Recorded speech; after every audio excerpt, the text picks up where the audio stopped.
So the company executive is coming, and you don't need to attend because the incompetent are to be absent. What do you mean by that?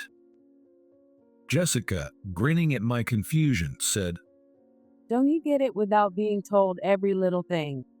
I'm replacing your seat with that of a company executive who can attend. This is why I hate incompetence, no comprehension skills. I was boiling with rage, but I couldn't lose my temper in front of everyone, so I gritted my teeth and only said, Understood. I could feel my face turning red with anger. I am Daniel Smith, 50 years old, working at a major food company, leading the team developing new products. Our work involves developing new product technologies, selecting food materials, and researching and improving manufacturing processes. But it all requires teamwork that can't be accomplished without the combined efforts of each team member. Fortunately, our team gets along well, and the workplace environment is positive, so I think there's no need to worry for now. Our company originally started by manufacturing and selling home-use stew, but over time, adapting to the changing needs of the era, it has grown into a company that handles a variety of food products, including seasonings and ready-to-eat meals. In recent years, with an increase in health consciousness, we've been focusing on the development and sale of health foods, which is what my team works on. I've always wanted to pursue a career in research, so I studied sciences in college and spent my senior year immersed in lab research. Research is a methodical and detailed job, and it seems I was naturally suited for it as I found every day fulfilling. The development of food products is the same until the product is successfully developed and completed. It's a job where monotonous work and diligent effort eventually pay off, and I dive into it daily as if it's my calling. However, recently, something has been bothering me. Due to the nature of my job, which involves little physical activity, I've gained quite a bit of weight compared to my younger years, and my family, given that I develop health foods, quite rightly points out that my figure lacks credibility. I spend my days worrying about dieting, secretly dreading that someday someone at work will point it out too. Our company values merit, and I believe it's a place where many women thrive, particularly in management positions. One of them is our team's deputy leader, Cindy Johnson. At 42 years old, she is a rising star and also a mother of 3 kids back at home. Our prototypes regularly undergo reviews by senior management, and as deadlines approach, overtime becomes unavoidable. However, Cindy can manage the same workload as her single colleagues because her husband, a fairly flexible entrepreneur, takes care of the kids. Many female employees envy her, a winner who has both a managerial position at the company and an entrepreneur husband. Cindy herself doesn't flaunt this. She's approachable and well respected by her subordinates. Even during tense times as deadlines loom, she lightens the mood by bringing snacks and talking to her team members. Thanks to her support, our team is steadily making progress and consistently achieving results. Then one day, a person threatening the good atmosphere of our thriving team appeared. It was Jessica Brooks, a manager transferred from the headquarters. Our development team isn't based in the main company building but in a branch office on the outskirts of a rural area. Our company has been focusing on online food sales for several years, and now a new department specializing in online sales is being set up in our place, following a decision made at the headquarters. Jessica, responsible for strategy and marketing, is the one moving in. Known for her problematic reputation since her headquarters days, Jessica made it to the managerial position at the unusual young age of 42 by pushing her way up aggressively, not minding the means, looking down on older subordinates and bossing them around as if it were the norm for her. She also drags any slightly mistaken subordinate into lengthy nagging sessions. These can last up to an hour, creating a dreadful work environment where everyone fears her lectures. With her moving, her previous team members are probably relieved. Thanks to all the talk, our branch was abuzz with stories about her even before she arrived. And on her first day of transfer, her greeting left everyone speechless. I've been transferred from the headquarters. Let me be clear, I only view this move as a stepping stone for my next promotion. I wouldn't come to such a remote place otherwise. I plan to make my mark here and get back to the headquarters ASAP. You all will serve as pawns for my cause. That's all. With such unbelievable statements about stepping stones and pawns, the room's mood darkened as faces fell. Unfazed, Jessica immediately started bossing around her older subordinates. And seeing her, everyone couldn't help but feel uncertain about their future. The decision to place the online shop department at our branch was strongly influenced by Jessica's insistence. She argued that coordination with the development team was crucial for online marketing, and it seems her insistence was persuasive. Hearing this, I dreaded her potential interference with the development team. And my premonition would prove correct. The office for the online shop department and the development team's lab are in the same area, and Jessica often finds excuses to come into the lab. She comes to check on products nearing completion, probes our team members for details, and criticizes minutely or demands past research data citing marketing needs. Her frequent and haughty interruptions are a nuisance to our work, and the team feels demoralized. When I gently pointed out her excessive behavior, she snapped back. Don't you know the strong reasons I advocated for placing my office here? It was agreed upon by the upper management. So it's approved that I come and go here. I'm no outsider. You should just keep quiet and focus on development. Stop talking and start working. Her condescending tone really pissed me off, but it was clear that if I talked back, she would only get angrier. I decided not to respond. But troubles with Jessica don't stop there. Actually, Jessica and our development team's deputy leader, Cindy, joined the company at the same time, and Jessica has always seen Cindy as a rival, though unilaterally. Jessica, who has climbed to the position of manager, lacks the respect of her subordinates and is disliked and still single, whereas Cindy, despite being just a deputy leader, is liked by everyone and lives a happy life surrounded by a loving entrepreneur husband and 3 adorable kids. Jessica's attitude towards her, so obviously jealous and hostile, is so immature it's exasperating. Oh, long time no see. I was working at the headquarters, not tucked away in the boonies like some people, so I hadn't heard any news of your achievements. Looks like you finally made it to deputy leader.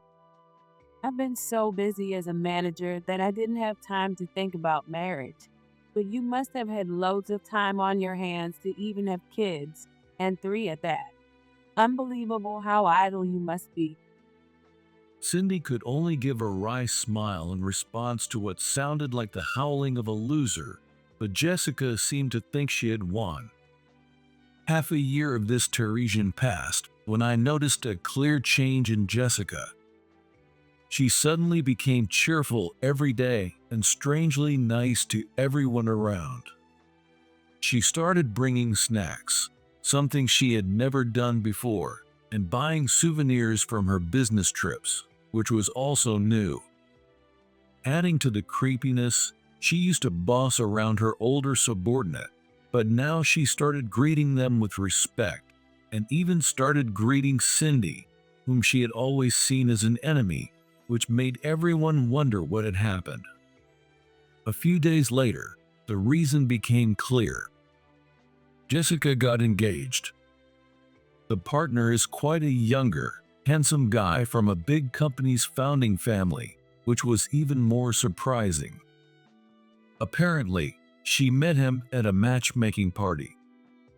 It was shocking to learn that she, who had always acted so tough about marriage, had attended a matchmaking party, and even more so that she found such a desirable fiancé.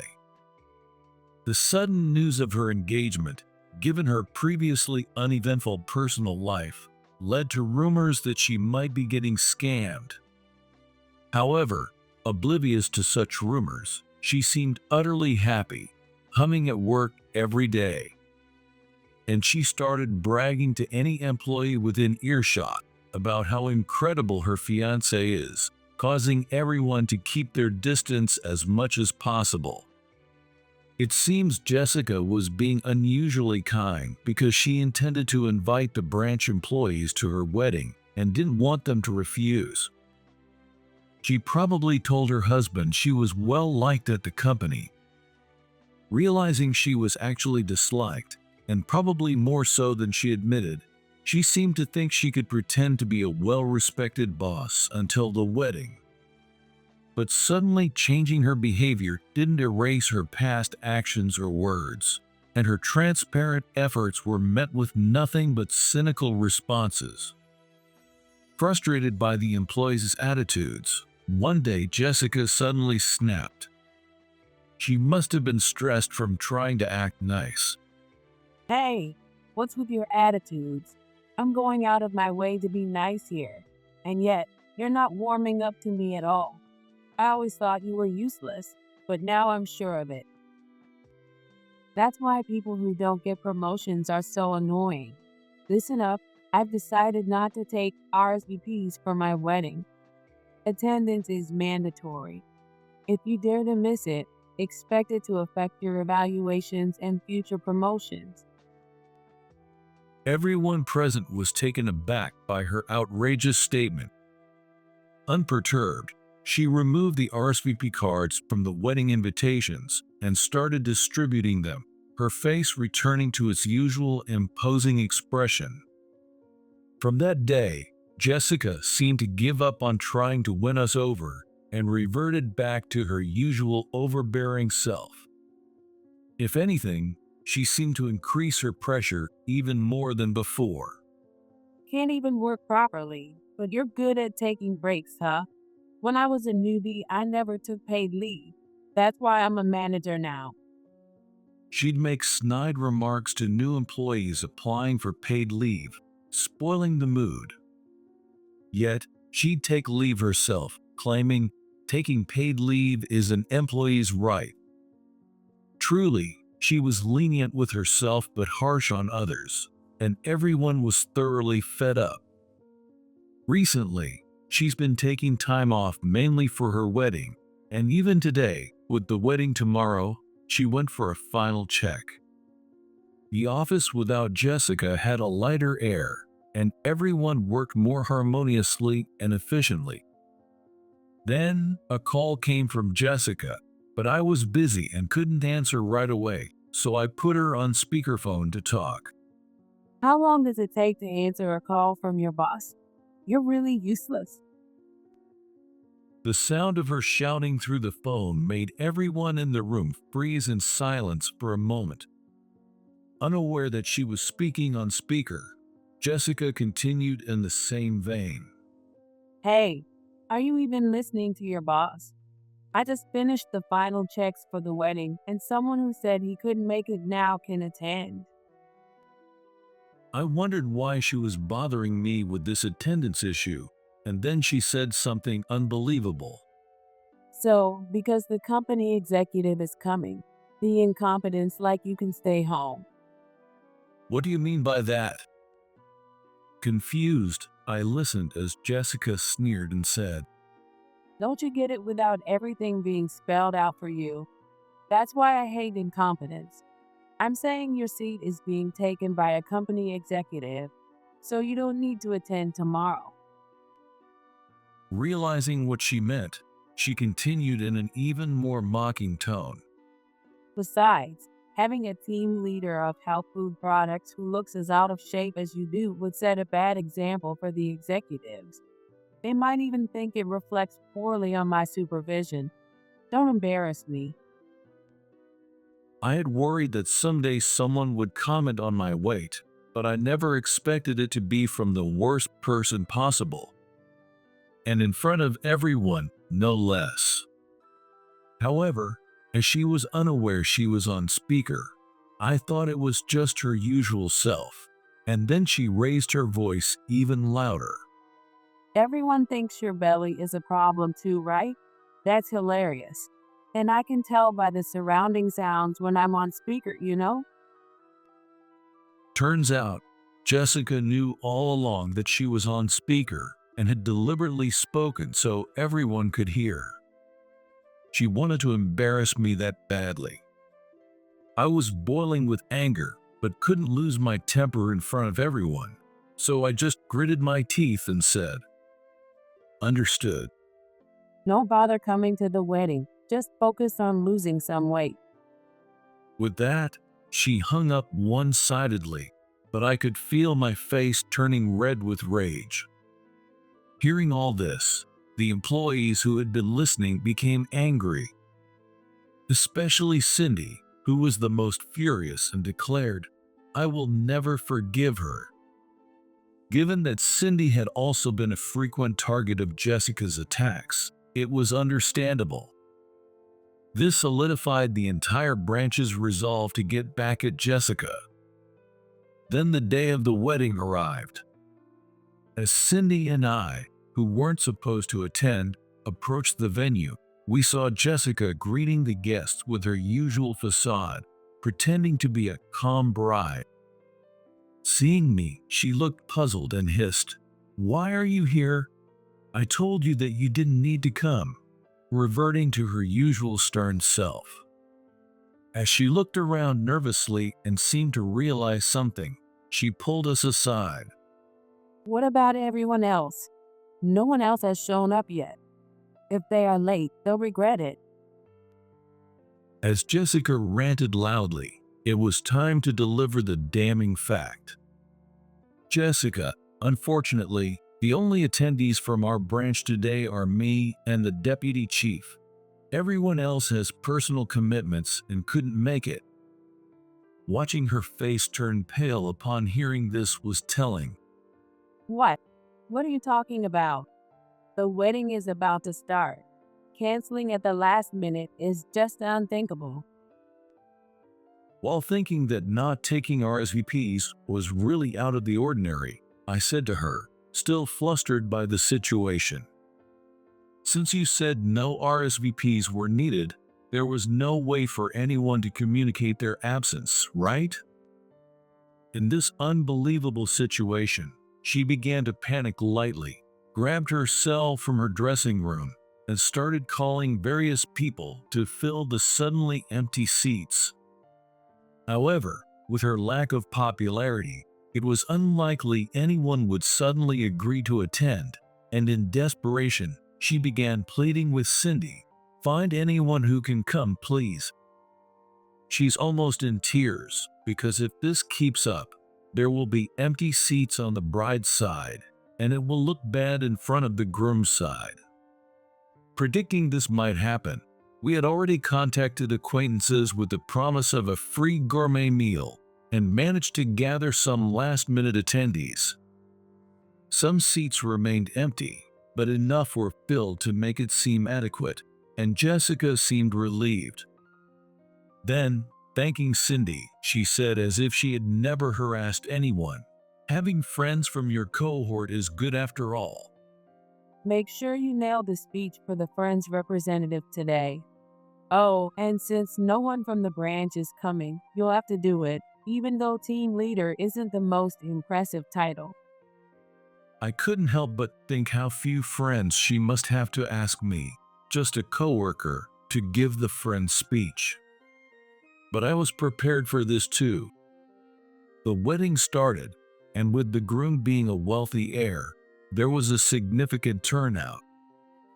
Jessica, satisfied and dressed in her bridal gown, was unaware of what was about to unfold.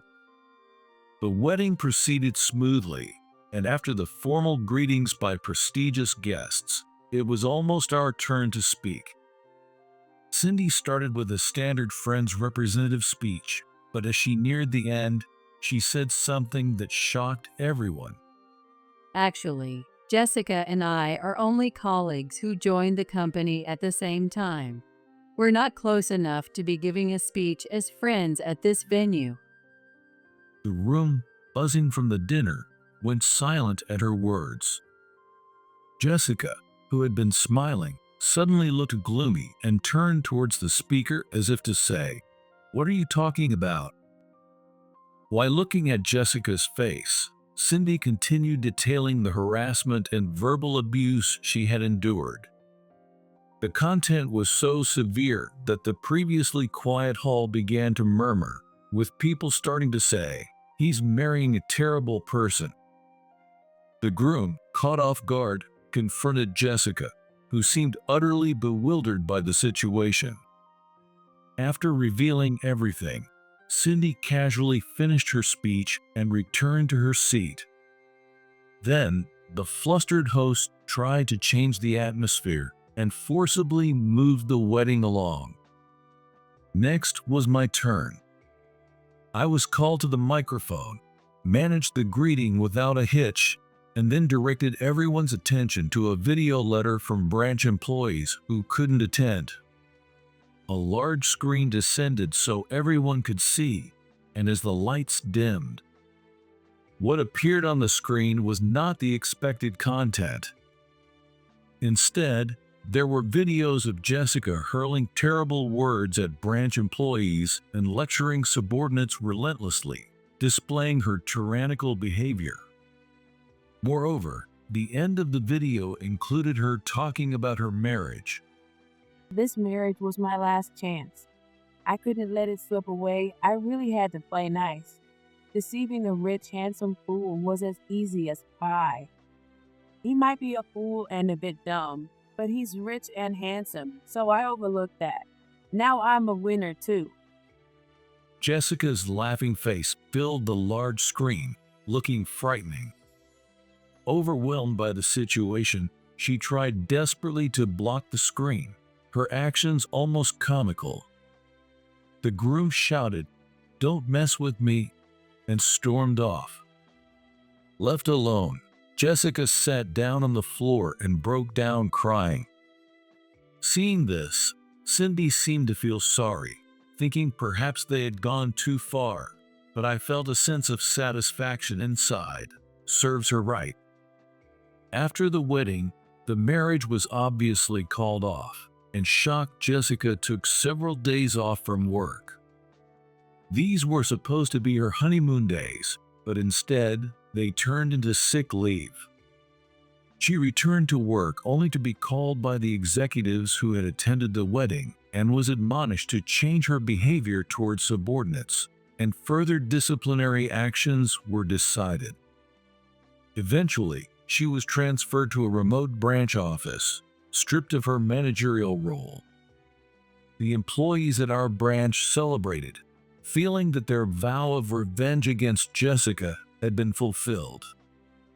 Later, relocated to a very remote branch, she became uncharacteristically subdued and aged significantly, working silently. The ambitious manager was gone, replaced by someone who now resembled the incompetent employees she had so despised. It was a pitiful outcome, but it was a bed she had made for herself. Following this, the development team's new product became a big hit and won a well-known award that everyone had heard of. The award spurred even more sales, leading to a further hit. I believe this is all due to the efforts of each member of our team. Since that day, as someone who develops health foods, I realized I couldn't go on like this and decided to diet. Although it was tough to restrict my eating, something I've always loved, remembering the humiliation from Jessica helped me get through it with sheer grit. Thanks to that, I've managed to return to my pre-marriage physique and I feel much better. In a way, I might even need to thank Jessica. If it hadn't been for the frustration I felt that day, I wouldn't be where I am now, which makes even the unpleasant memories worthwhile. Moving forward, I feel confident in promoting the health foods we've developed. Our team will continue to develop new products. I'm genuinely excited about what the future holds for us.